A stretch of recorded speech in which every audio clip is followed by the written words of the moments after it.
Esperanza Coffee Roasters. They have a cafe just up 2nd Street called Las Adelitas, if you'd like to stop in sometime for a local treat. Next month, our speaker will be Professor Brent Maynard from Kansas State University, giving a talk called What Did German Archaeologists Know in the 1850s? His presentation will discuss the transition from archaeology as an amateur practice among learned gentlemen to a more professional practice that delivered new knowledge about the early Middle Ages. Dr. Maynard will draw from a very detailed and unique excavation diary from 1855 that's held at the Bavarian Museum for Prehistoric Archaeology in Munich, Germany, and will also explain how archaeology museum displays have changed since the 19th century. Today, we're delighted to host Dr. George Dehner, Associate Professor of History at Wichita State University. Professor Dehner is a world environmental historian who examines the intersection of humans and disease in the modern era. His first book, Influenza, A Century of Science and Public Health, was published in April 2012 by the University of Pittsburgh Press. His second book, Global Flu and You, A History of Influenza, was published in December 2012 by Reaktion Press. His article, WHO Knows Best, National and International Responses to the Pandemic Threats and Lessons of 1976, published in the Journal of the History of Medicine and Allied Sciences, received the 2011 Margaret T. Legionnaires Saunders Memorial Research Award by the American Library Association Government Documents Roundtable. He is currently beginning a research project on Legionnaires Disease. Check out his online presentation, Influenza Pandemic Since Russian Flu. Do they provide insight to COVID-19 on the Fairmont College of Liberal Arts and Sciences YouTube channel as a part of their series, Perspective on the Pandemic. Now, without any further ado, please give a warm welcome to Dr. George Dehner.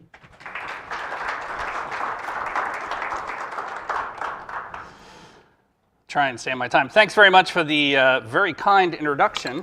It's quite a mouthful to make you talk about all the things I had on my little introductory page. And thanks to all the folks for coming out. Today I'm going to talk about bird flu, concern of curiosity. Spoiler alert, I'm very concerned. So we're going to talk a little bit about the history of influenza and a little bit about bird flu based upon what we know in the past, recent past, and how it has relevance for today's event. So without further ado, won't be a test, but I'm going to start with a little bit of discussion of flu basics because it'll help us to understand the ongoing events with this organism and what it could potentially mean for us going forward. So here's a schematic of the influenza virus, and I'm going to tell you a little bit about it just so we have something to scaffold on as we discuss the unfolding events in the present day. Influenza is an RNA single-strand virus. RNA viruses are sort of like, what do I have to do? I'm sorry. No problem. Oh, you missed my keen introductory page. You're good now. Oh, there it is. That's what we're talking about. So this is a schematic of the virus. It's a single-stranded RNA virus, and RNA viruses are like my typing skills. They tend to insert a lot of mistakes. So if I type something that I'm writing and I go back and read it, I have to proofread it to catch some of the misspellings and transposition of letters that my normal typing skills do. That editing function ensures that what I am intending this to be is what ends up on the screen. Well, RNA viruses in general lack that sort of editing process. So when they make copies, they have a tendency to have a lot of errors, what is referred to as a mutation rate. So influenza viruses have a very high mutation rate. They spit out a lot of mistakes in the typing. The RNA virus is composed of 8 pieces, segments of viral code. And 2 of those segments code for the outside shell, they're glycoproteins. About 80 to 90% of the outside shell is represented in hemagglutinin. Hemagglutinin are the kind of bluish elements on your image there. They're spike-like, and they have a task. Their task is to bind the virus to a living cell to induce the cell to draw it in. Hemagglutinin are the binding aspects, sometimes referred to as spikes. The second surface component, somewhere between 10 and 20%, are known as neuraminidase. And neuraminidase, their job is to cut the virus loose out of the cell after it's replicated. So the influenza virus, I don't want to get into philosophical discussions, even though in my building at Wichita State University, we split the building with philosophy, so it's history and philosophy in Fisk Hall. But there's somewhat of an ongoing debate about whether or not viruses are alive. Viruses can't do anything without living cells. They need to hijack a living cell to make copies, so in one sense, they're not alive. Influenza virus could be sitting on this podium and would cause no trouble because it can't do anything until it gets inside of a living cell to make copies. But on the other hand, they are alive because they have the drive to reproduce. It's a simple piece of genetic code that wants to make more copies of itself. That's what it does. There are 18 different hemagglutinin types, labeled H1 through 18, and there are 11 neuraminidase types, labeled N1 through N11, as one can imagine. So when you are exposed to an influenza virus and you it enters into a living cell, that 8-piece coding kind of disassembles. And it induces the cell to make copies of each piece. So it makes copies of the hemagglutinin, it makes copies of the neuraminidase, it makes copies of the various parts of the influenza virus. And then one of those parts, its job is to stitch them back together. Now, this little background is going to have relevance in just a few moments. I'm going to explain how the influenza virus evades the immune system. So this stitching creates new little viruses that go to the outside of the cell and they bud out. And then the neuraminidase cuts them loose into the bloodstream, where it can go off and infect another cell and make copies. That's all this virus wants to do, is to make copies. And these surface components of hemagglutinin and neuraminidase, well, they give it a signature shape. Now, the beauty of the human immune system is that it identifies alien elements and creates antibodies to prevent the replication of these things. So if influenza was a stable virus, it would not be a problem because people would develop immunity to the strains of influenza and they would never have it again. But we know that every year they have to change the recipe for the flu vaccine, so it's not a particularly stable virus. There are two types of changes in the virus. One is called a drift, and the other is a shift. I'm going to start with the drift first. The drift is a component of the influenza virus's poor typing skills or poor translation skills. It spits out mutations all the time. Mother Nature is a mad tinkerer, continually putting pressure on organisms to survive. And in response to that tinkering, mutations that evade the immune system are selected to continue to make copies.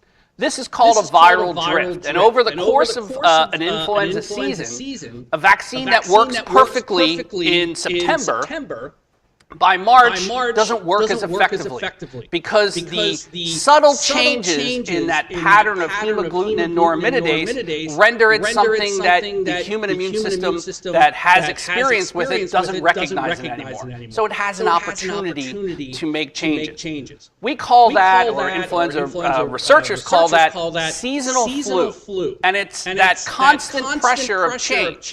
Now, it's useful to know where this organism comes from, and I'll tell you its animal reservoir in just a few moments, but I want to get the mechanics of the machinery of the virus down first. This drift process is what creates new infections in people who have had flu before. The distinctive pattern of hemagglutinin and neuraminidase are grouped by their numbers. So you may have heard of Spanish flu. Spanish flu is an H1N1. In 1957, there was another flu pandemic called Asian flu, which was an H2N2. And in 1968, there was the Hong Kong flu, which was an H3N2. Finally, the 2009 swine flu pandemic, although it's called novel pandemic viral strain 2009 in the official nomenclature, but the 2009 pandemic was another H1N1. And for those of you who have received your influenza vaccine, you're getting two types, or actually 3 or 4 types of influenza viruses in your shot. There's an H1N1, there's an H3N2, and there's influenza B strains. We're not going to talk about influenza B. They don't cause the epidemics and pandemics that influenza A does. So this virus is something that is constantly shifting, and it's shifting in response to the immune system. It wants to escape the immune system and make new copies. That's its only job. Well, seasonal flu is, of course, a concern, but it's not something that is overwhelming. That brings us to the second component known as a viral shift.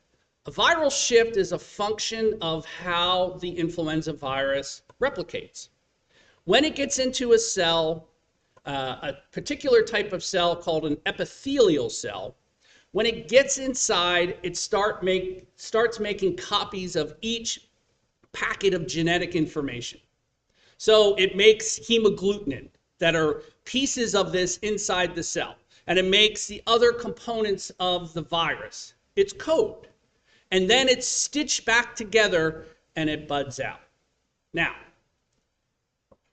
this viral shift is something completely different. And what I have up here is an image of the 2009 swine flu pandemic strain, which is a reassortant virus. And actually, let me put my old man glasses on here.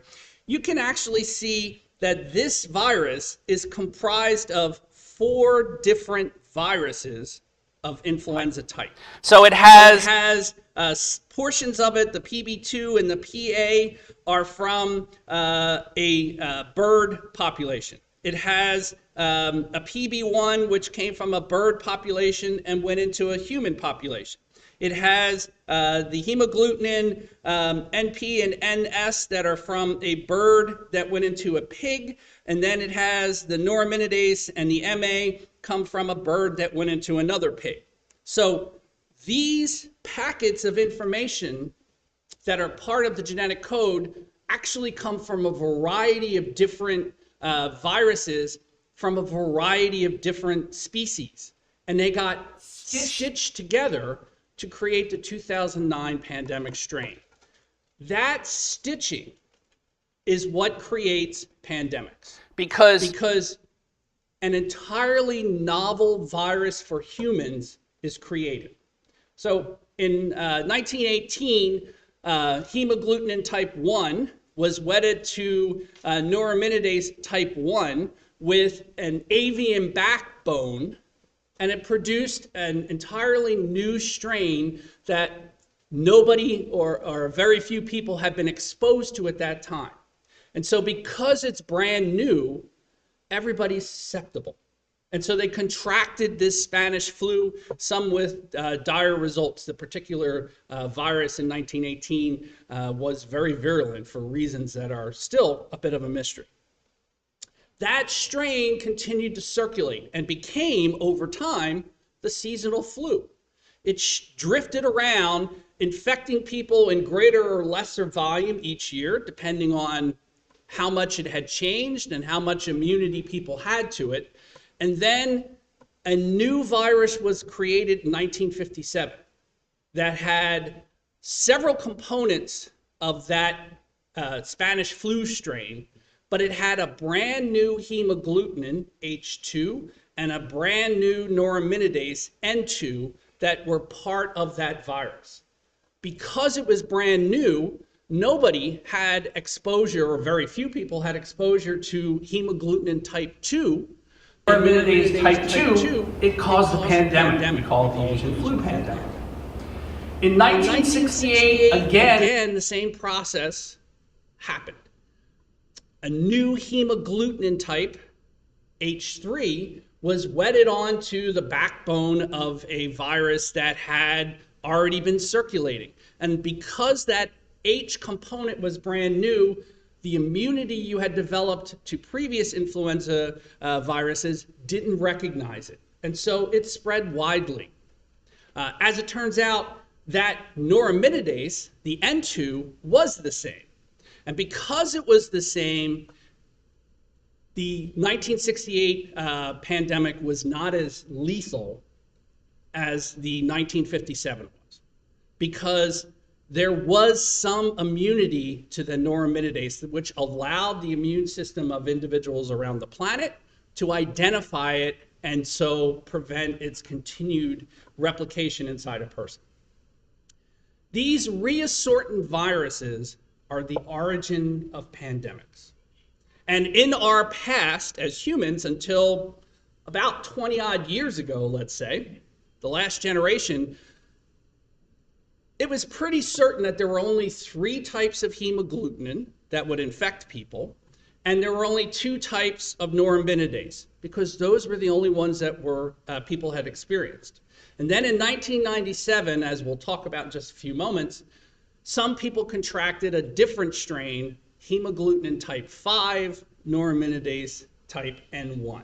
So an H5N1 appeared, and we're going to talk about that. So a lot of basic machinery of the virus, what it does, is relevant not only for influenza virologists, but for people to understand what's going on in the world when we talk about flu. So we need to go back to where these things come from.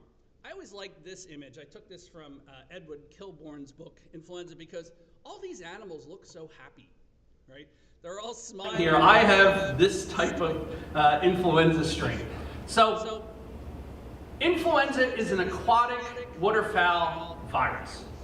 It infects ducks, geese, swans readily.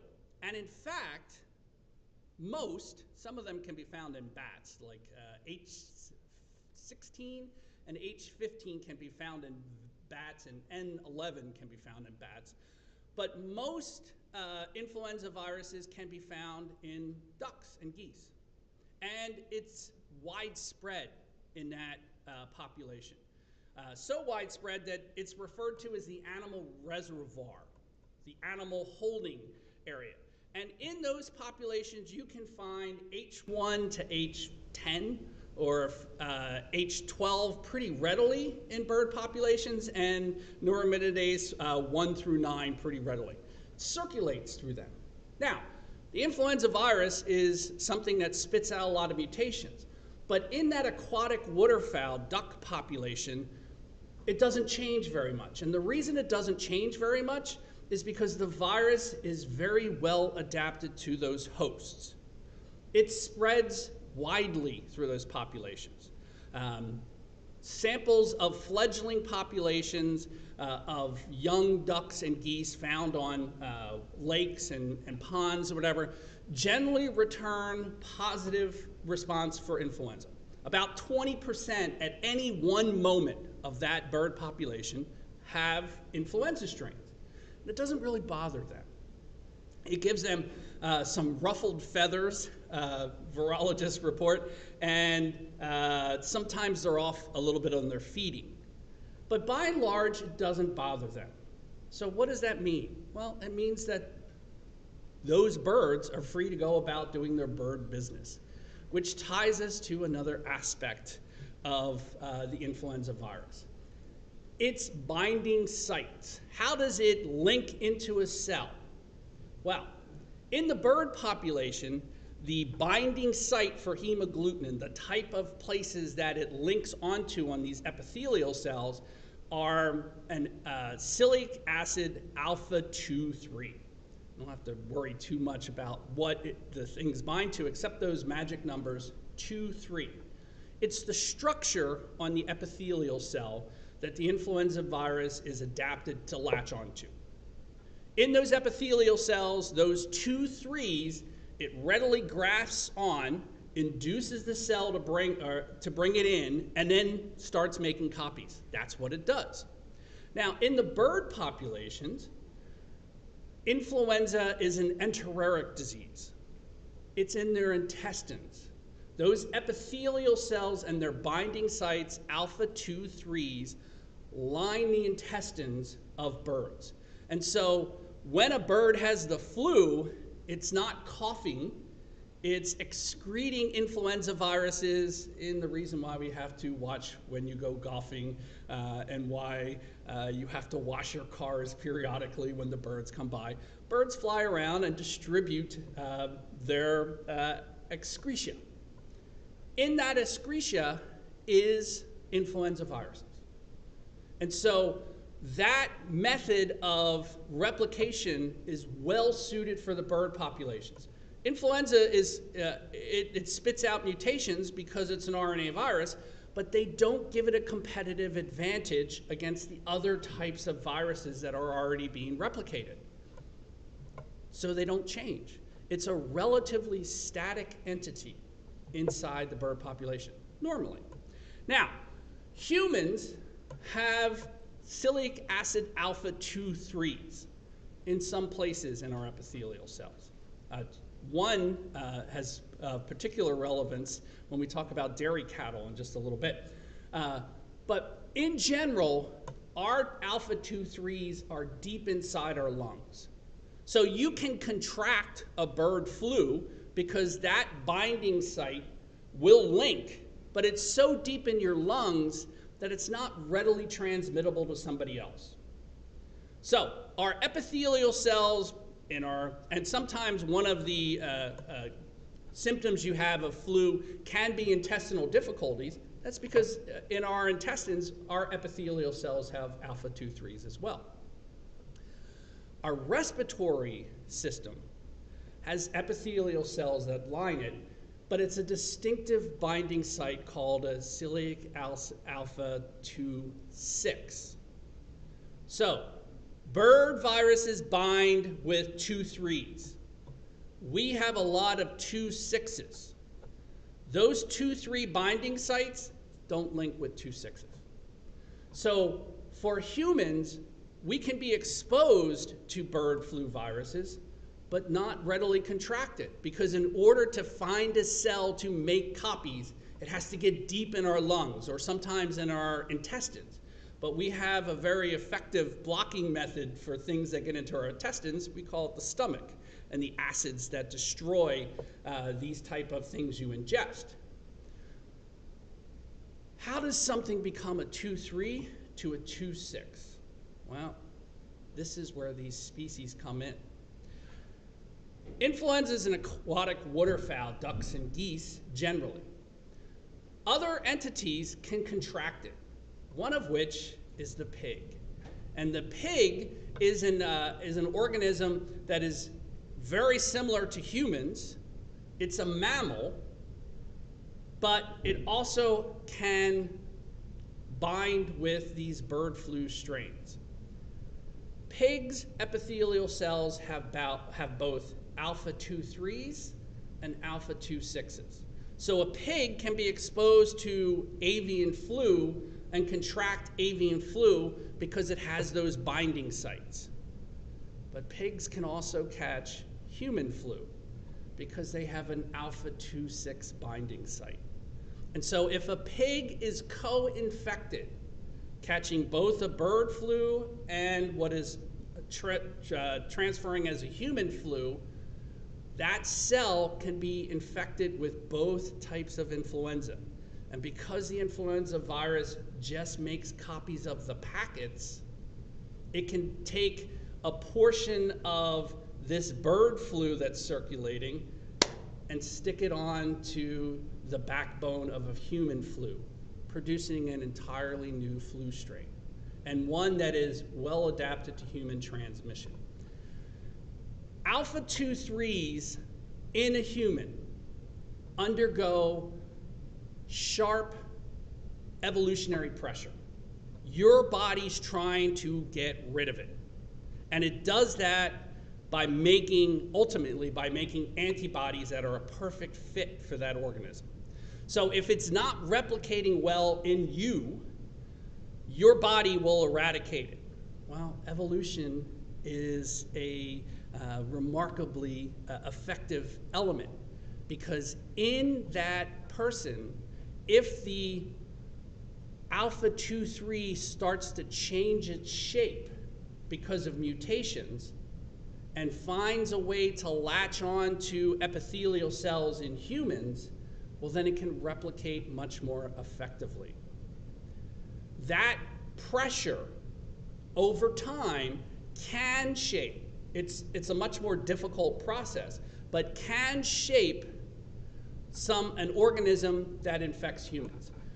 The current thinking, and has been for the last 20-odd years, is that Spanish flu, which is almost completely avian, underwent some sort of mutation process that allowed it to be transmitted by humans. It became an entity that had the binding ability of an alpha-2/6, the things that line our lungs, our throat, our nose.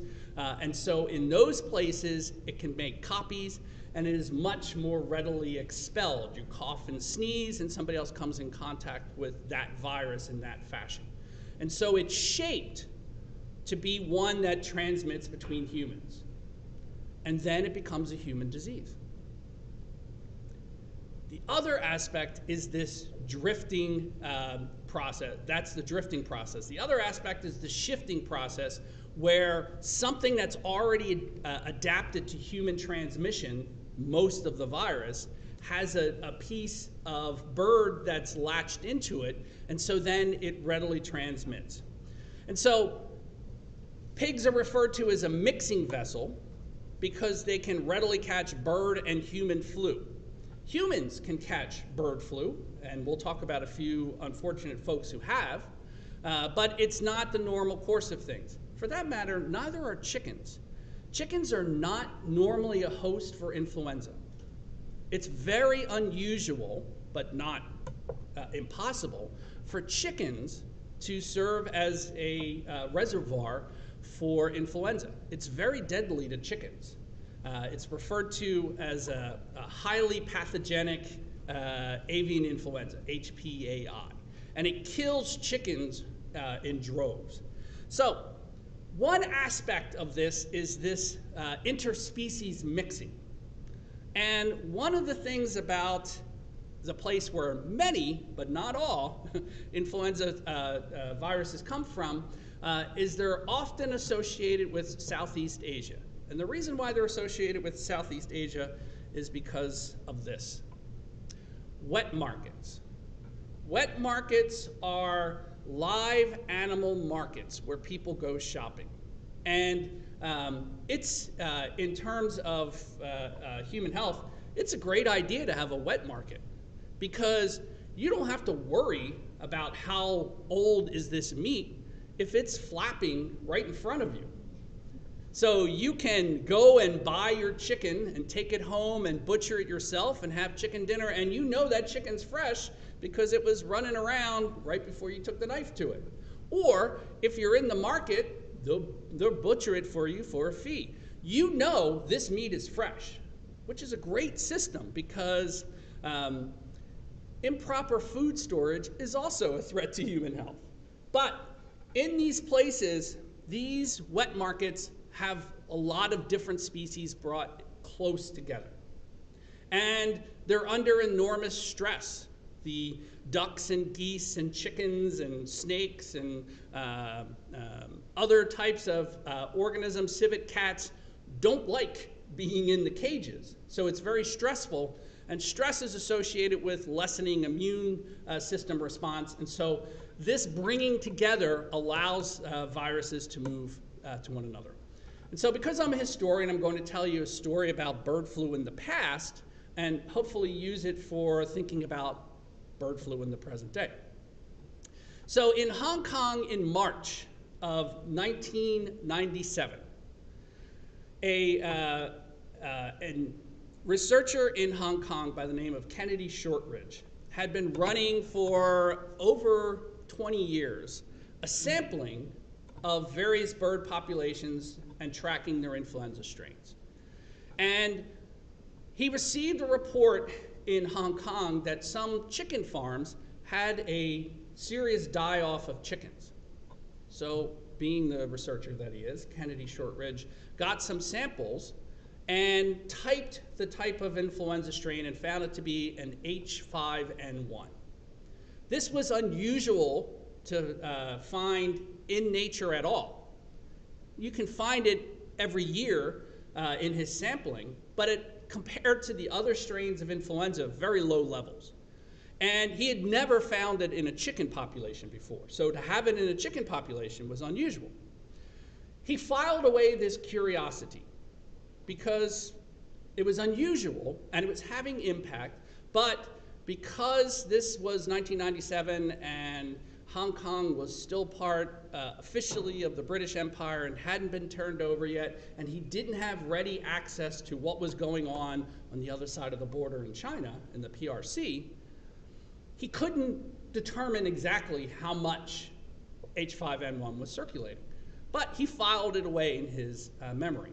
And so it was unfortunate, but he wasn't completely shocked that in May, a 3-year-old boy by the name of, what was his name? Sorry.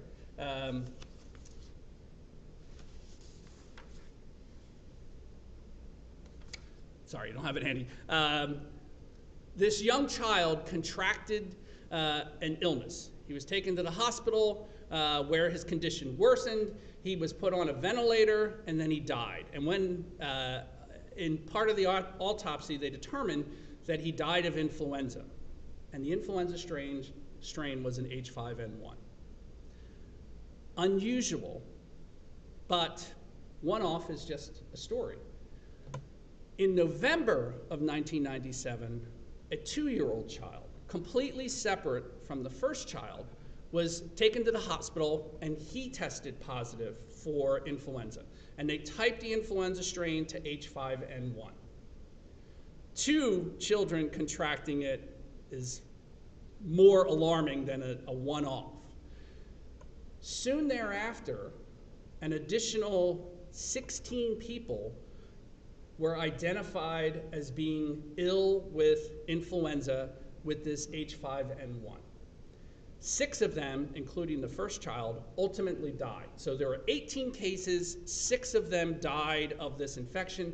It's a flu strain that was not readily encountered before. It's an H5N1. Well, Kennedy Shortridge was part of the team that went into the markets, the wet markets in Hong Kong, and they found a lot of influenza strains with H5N1. It was circulating. And then looking at the virus, they noticed or identified that the genetics were changing, and changing rapidly. They were changing from a type that is not well contracted by humans to one that was becoming more efficient. And that change over time appeared to be accelerating. So in Hong Kong, they faced a dilemma. The wet markets were full of birds, chickens, geese, ducks, that had this flu strain that was beginning to infect people. Wasn't effectively infecting them because it wasn't being transmitted by humans yet. But the gene trend of mutations seemed to suggest it was heading that way. And so what do we do? What did public health do when they had lots of cases of birds that were infected? Well, they engaged in a process called stamping out, which is a nice way of saying killing everything.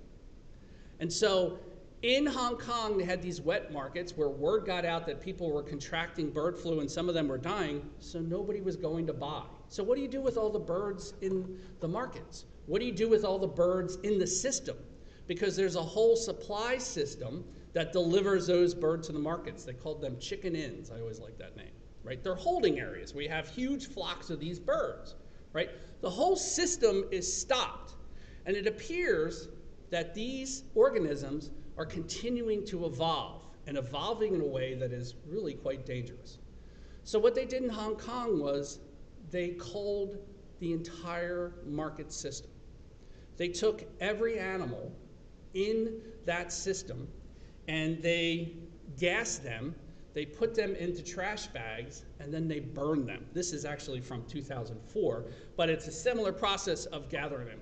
I interviewed the head of the agriculture department, and he told me that every government employee was dragooned into this effort. So I think about accountants one day who are doing the books for the Hong Kong city government, and they say, "Oh, tomorrow you're going to the market. We're going to dress up in PPE and we're going to kill chickens." Don't remember that being in my job title, but nonetheless, there it is. So this effort in Hong Kong, unusual for human disease, has occurred once or twice. Two famous cases, Mexico in 1993, Pennsylvania in 1983, where there were large-scale stamping out efforts because influenza strains had infected their flocks. Curiously, both times they were H5N1s.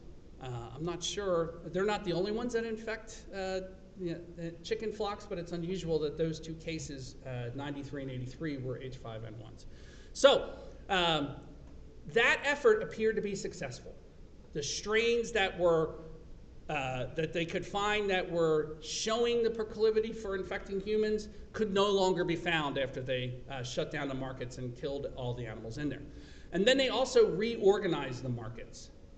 In Hong Kong, as part of that reorganization, they had live duck markets and they had live chicken markets, but they were no longer mixed together. So if you wanted to buy duck that night, you had to go to markets on one end of town, and if you wanted chickens, you had to go to the other end. The duck one was fed by ports.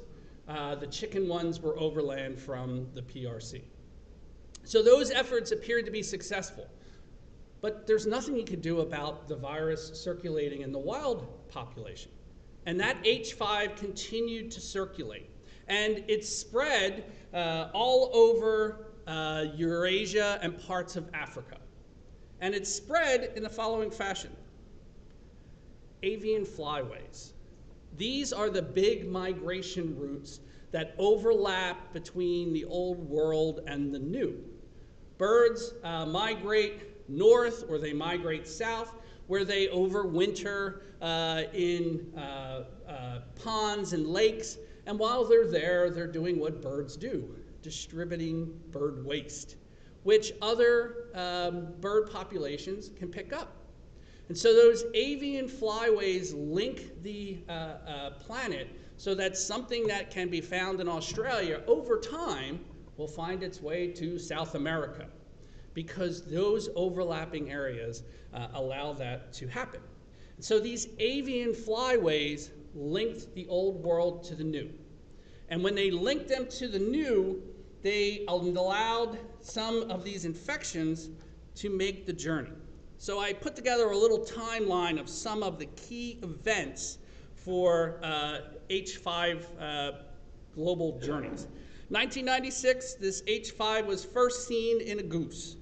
That was the origin, what became the events in Hong Kong in 1997 that led to that stamping out. In 2005, H5N1 had circulated around Southeast Asia, Europe, and Africa, and it caused unusual events. The unusual events were that it was killing geese and ducks in ways that it hadn't before. This was something that was remarkable. These birds that served as hosts for a variety of different types of influenza strains were suddenly succumbing in very large numbers, in some cases, to this particular influenza viral strain. Very curious. In 2014, we had a big outbreak across the upper Midwest. I don't know if you remember the price of turkey in 2014. It was very high because it struck turkey production farms where they had to respond by stamping out the infection by killing the birds. And somewhere around 50 million turkeys were culled to prevent the transmission of bird flu in 2014. In 2021, so thus far, this virus has largely been contained to bird populations. It's adapted to bird populations. It's spreading through bird populations. Well, some sort of evolutionary pressure induced it to evolve in a way that did something different. Because in 2021, in North America, it was found in foxes. This is a mammal. Mammals are different than birds in terms of disease transmission. In fact, until a few years ago, making influenza vaccines for the US market, you could not use a strain that had ever been passed through a mammal. It had to be a purely avian source through its entire series of replication, because there were fears that if you use one that's a mammal, that's going to be more closely adapted to human infection because we're mammals as well. So by US or FDA rule, you could not use a virus of influenza that had gone through any type of mammal. And oftentimes they use monkey kidneys or mice or some sort of thing in the laboratory in order to do experiments on these organisms, right? You need to make copies of it. So sometimes, oftentimes they use fertilized chicken eggs, but sometimes they use mammal strains. But if it had ever gone through a mammal strain, you could not use it in a vaccine. It was prevented from doing that. But for whatever reason, in 2021, it started to infect foxes. And in the kit population, it was very lethal. A lot of fox kits died that year in 2021. In 2022, we had another outbreak in the farmed population of poultry. 77 million turkeys and chickens were culled in 2022. You may recall that egg prices were very high that year as well. In South America, 25,000 sea lions were killed by this H5N1. 17,000 elephant seals were killed by this H5N1. Almost certainly, with numbers of that size, being transmitted from mammal to mammal. That's different. It's being adapted to mammal transmission. 95% of the elephant seal pup population were killed that year. And so biologists working with these populations, long-time studies of elephant seals and sea lions, were shocked at what they referred to as the carnage that this virus, this H5N1, had induced in these populations. Populations that can catch flu, but don't readily harbor flu. So that was a shock. In Spain, a series of mink farms were infected. And again, this demonstrates respiratory transmission. Minks are farmed in cages for their fur. And so they're kept in cages that are close, but they don't touch one another. So for it to jump from cage to cage, it had to be spread through some sort of respiratory thing. Now, mink are not exactly the same, but they're very close to ferrets. And ferrets are a stand-in for human respiratory studies, because ferret respiratory systems are very similar to human respiratory systems. And so they're often used in experimental fashion when you're working with flu because the binding process is the same. In fact, ferrets were the reason that influenza was positively identified as a virus in 1933, because ferrets were infected with the flu strain that was circulated in 1933 and then infected one of their human handlers, Charles Stewart Wilson? No, Andrew Wilson. Anyway, so in 2024, something never before seen happened. Cows were infected with bird flu. Never seen or reported before. In retrospect, maybe some cows were infected before, because in the udders of cattle are epithelial cells with the alpha-2,3 binding site. And so cows can contract avian influenza, but they just had never been recorded. Well, in the spring of 2024, actually the first cases were probably early January 2024, so just about a year ago. There were cases of dairy cattle that were found to have this bird flu. In this particular case, the geneticists working with the flu strain think that it was a single initiation into the cattle population, that one cow contracted bird flu from some wild source, bird or duck or goose or something, and then that caused the infection that was able to be transmitted. The thinking at the moment, and this is still a process that's unfolding, is that it's the udders and the milking process that have served to mechanically infect other cattle. So it does not appear to be respiratory. It appears to be from the milking machines that milk one cow and then the next cow comes in, right? And so that process, where those epithelial cells with the alpha-2,3 in the teats of the cows is serving as a transmission, which is also why many of the human cases have come from dairy workers, because they have encountered a spray of that milk which gets into their eyes. So many of the symptoms of human cases thus far have been conjunctivitis, which again makes sense because in our tear ducts are epithelial cells with 2,3. Different than ones that infect the respiratory system, which are alpha-2,6s, right? So this timeline has shown some very unusual aspects related to this H5, which brings us to where we are with human infection. From 1997 to 2022, there are 863 positive cases of people who had influenza with an H5. Some of them were H5N2s. There were also H5N6s that circulated at relatively low levels. Most of those people contracted H5N1s, and most of them, overwhelmingly most of them, were encountered from people who worked with chickens.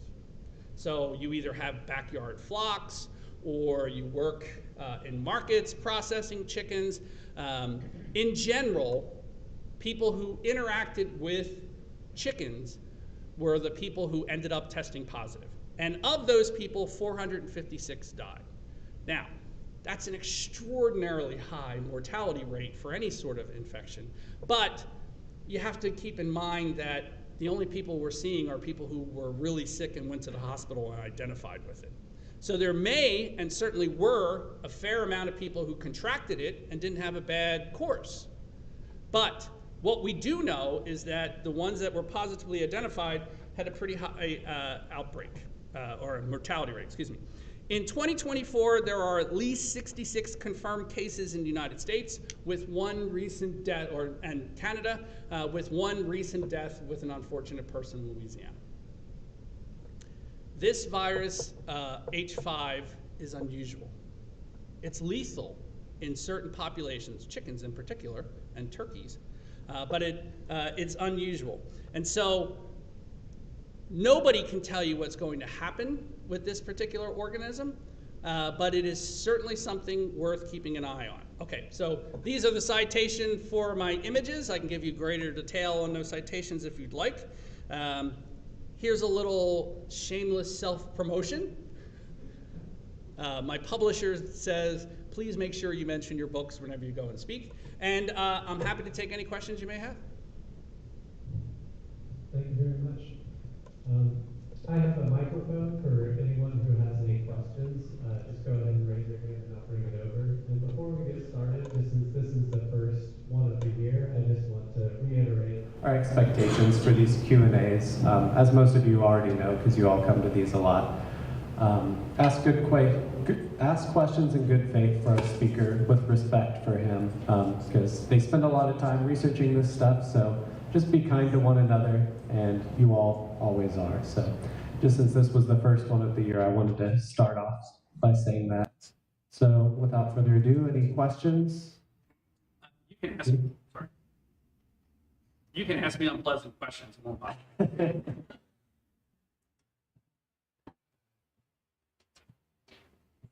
Oh, so for the recent deaths, were they all adults or were they infants? Most of the recent deaths, there's only one. He was an older gentleman from Louisiana who had some, what they refer to as comorbidities. Not sure what they are, but he was someone who was probably not in the best of health. There was a young teenager, I believe. I know the individual was less than 20. I'm not sure if they were 11, maybe a little bit older. But an individual in British Columbia also had a very severe case. They were hospitalized, put on a ventilator, but they recovered. So the alarming aspects of those two cases, the Louisiana and the British Columbia case, was that the viruses recovered from those individuals had shown evolutionary selection pressure for human transmission.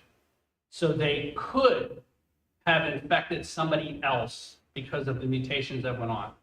They believe, the researchers believe, the initial infection of those individuals from bird populations did not have those mutations. But in those individuals, the selection pressure was creating an entity more readily transmitted between humans.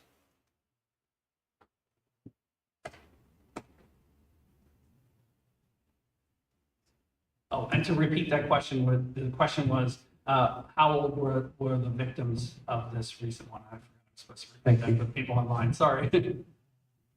Does the process of pasteurization kill the virus? Question is the process of pasteurization.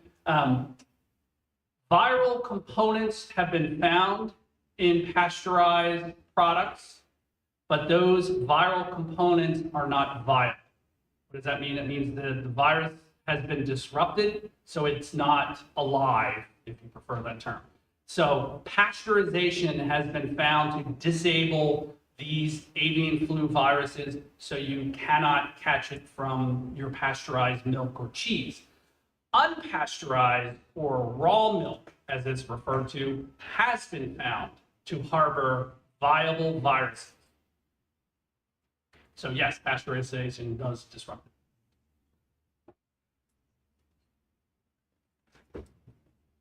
Could they immunize the herds of cows? Could they immunize the herds of cows? Yes, yes, they could. And there have been discussions about doing that. There have been discussions about inoculating chicken flocks. But they have not produced those vaccines. The strain or the cases in dairy cattle were only identified in April of the past year of 2024. It is possible to do so, but that has not occurred yet. I should say something about the factory farming. Like if you think about chicken sheds, there's two aspects. One, you have large numbers of organisms that are crowded together under stress, right? So chickens aren't keen to be cooped up, as it were. So there's a lot of stress in there, which enables viruses to transfer readily. The other thing is we've genetically engineered chickens to be the same. So something that identifies to one chicken in that flock can readily infect other chickens because they have the same genetic background. And so this factory process of large numbers crowded together of genetically the same organism allows for rapid transmission. It doesn't select out lethality as a bad thing, right? So if you think about a virus, all it wants to do is make new copies. If it kills you too quick, you can't infect anybody else. So there is a selection pressure to remove highly lethal entities because they kill their host before they can infect somebody else.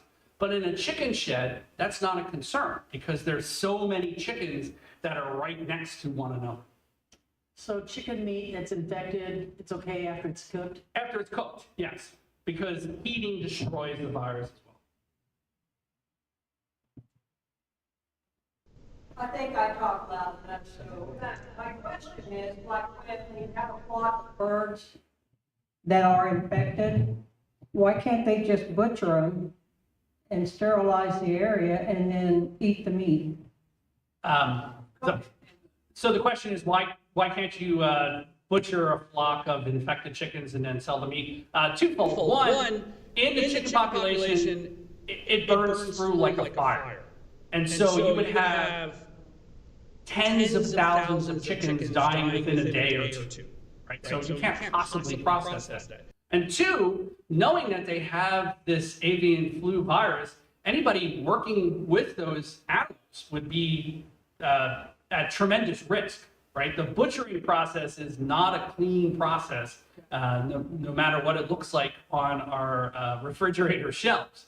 And in chicken blood can harbor the virus. So there have been outbreaks in, for example, big cat populations where they feed lions or tigers or panthers this raw chicken.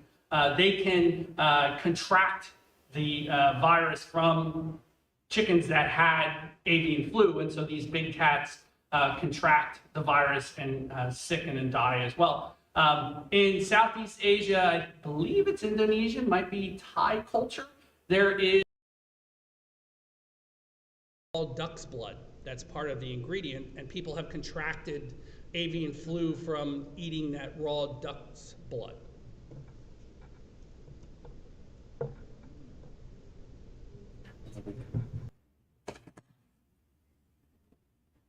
So the animals that are infected, or the birds, do they recover or do they all die? Is it like what's the morbidity rate? So the question is the morbidity rate in dairy cattle, right? That's what we're asking here.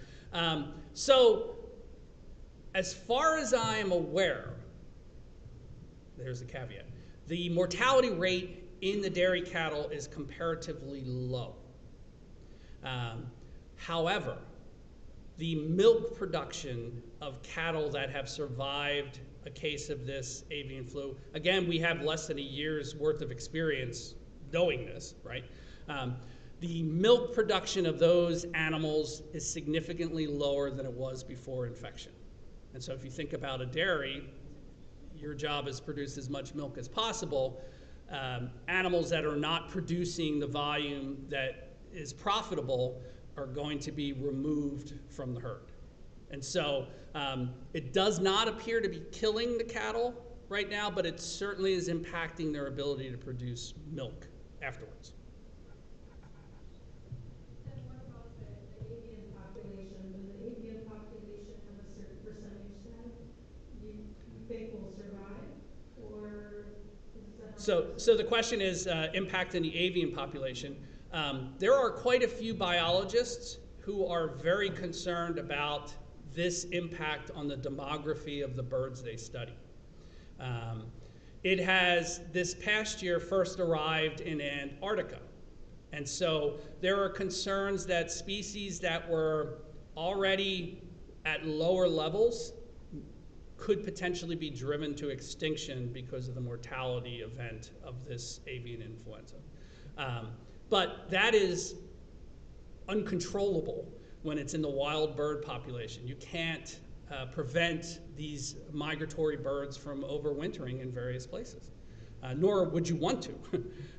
But there's no effective way to get it out of the wild bird population, this H5, because it circulates readily.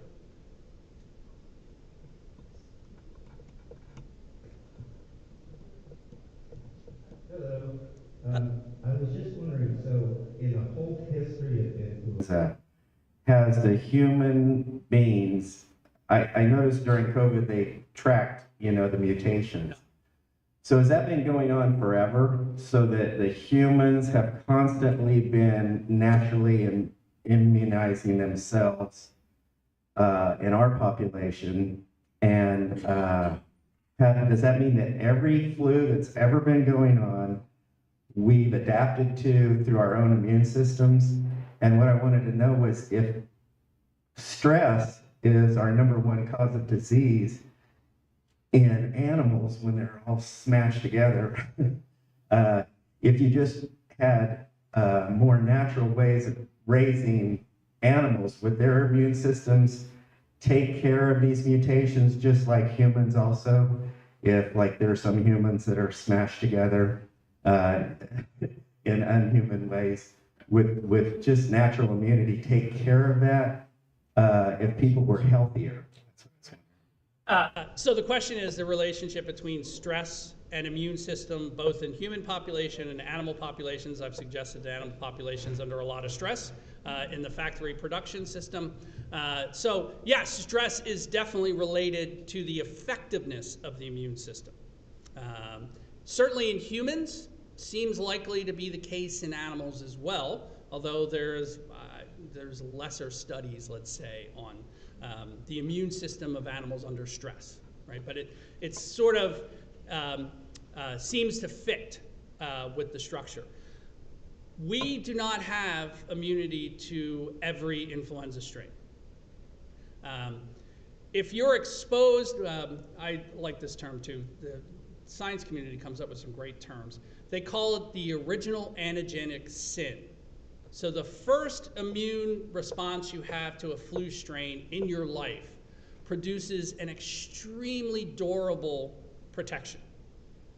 So if you encounter that particular virus 20, 30, 50, they've done challenges 70 years later, your immune system is sharply attuned to that virus and will do a good job of preventing you from becoming ill, and if you're ill, will really shorten the course of illness. But the influenza virus is not stable. It continues to shift. So or it continues to drift, I should say. That continual change produces a influenza virus, even of the same type, H1N1, that your immune system does not immediately recognize. You're more attuned to that, so your immune system will respond more effectively to something that is similar to what you've had before, but it won't be a perfect fit. This virus has changed just through mutation, let alone the shifts, right? So that virus that you encounter the first time, you're not going to see again, because the virus itself continues to change subtly. And so what was a perfect fit, and oftentimes the metaphor is a key in a lock, the key that fits that lock perfectly, well, that key starts to change. And so it doesn't fit as effectively for you binding on to it. And so you will not encounter that same virus again, except in experimental circumstances where they take it out of the freezer and then introduce it to you. Because the virus you encountered when you were 5, even if it's still an H1N1, is not the same virus. It has changed subtly. Pandemics are completely different. You've never encountered, unless you work in poultry, you've never encountered an H5, ever. It's just not something you're going to come in contact with. So your immune system has, no matter how healthy or unhealthy, your immune system has no response. And there is suggestions from the Spanish flu, there's been a lot of work done on Spanish flu, which is fantastic, is that the healthiest population had the most dire outcomes because their immune system overreacted. They literally drowned in the debris caused by the immune system destroying the virus and the cells that were infected with it and the cells nearby. So the Spanish flu is very unusual in that the highest rate of mortality was in the youngest, healthiest segment of the population. Still a bit of a mystery why it's the case. I can tell, talking more detail about some of the research that's done on there, it's fantastic, but I don't want to take up all your morning. But there is some indication that an over-response by the immune system, what they refer to as a cytokine storm, actually is associated with the greatest mortality.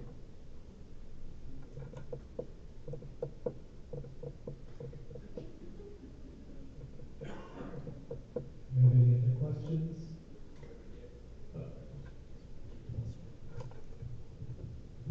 You mentioned that the human tear duct is one of the Components of that. My mother recently had the flu and she ended up getting pink eye, so would that indicate that she was some form of bird flu? Doesn't necessarily mean it's bird flu. Could be. Conjunctivitis is a common symptom of somebody who's infected with any type of flu, but it just so happens that tear ducts have alpha 2/3. But conjunctivitis, the swelling and itchiness and redness and infection of the lining around the eye, is a common symptom seen with influenza, and it doesn't have to be just bird flu. Oh, the question was, if you have conjunctivitis, does it necessarily mean you have avian influenza? And the answer is no, it's not.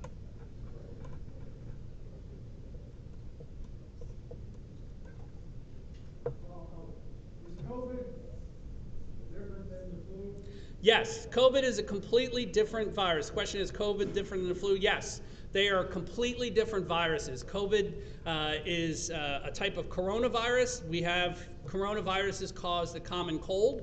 There's 3 types of coronaviruses that have sometime in the past jumped into the human population, circulated. The most famous case of a COVID or coronavirus infection prior to our recent unpleasantness with COVID-19 was SARS.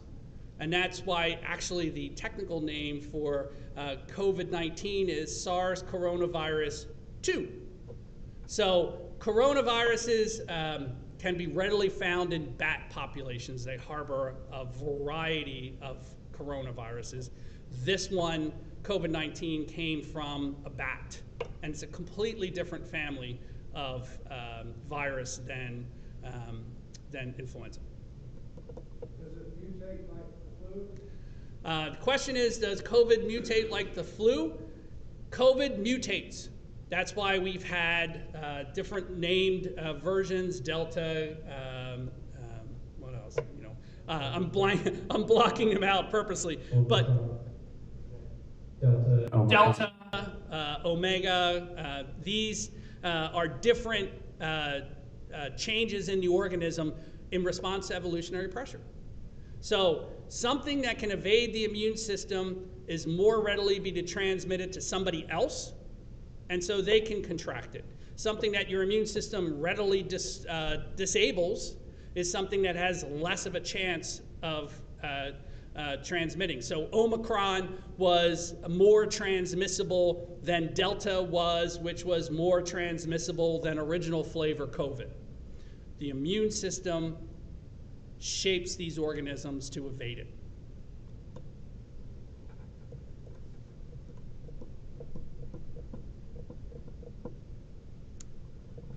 And as far as I know, just to follow up quickly on that, as far as I know, there have been a few examples of sort of the hybrid, like the assortment that we see with influenza strains with COVID strains, but by and large, most COVID mutations have come about from replication changes rather than swapping pieces together.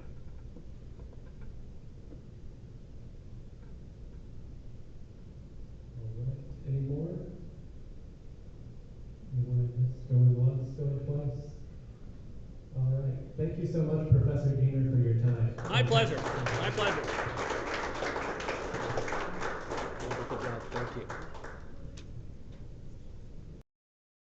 Thank you, everybody, for coming out here on this winter morning to learn with us. Reminder that next month's Coffee with the Curator is February 20th. And also coming up before that, we will have our first Senior Wednesday of the year on February 5th at 1:30 p.m. when we will be virtually hosting Professor Tanya Charlach from Oklahoma State University, an expert on Assyriology and early Mesopotamia. So she'll be giving a live presentation via Zoom, but you all can come here and have our usual program here at the museum. And her presentation will be called More Than You Ever Thought We Could Know About South Iraq in 2100 BC. So if you're interested in the ancient world, make sure to come here on February 5th for Senior Wednesday. Thank you all very much and have a wonderful day.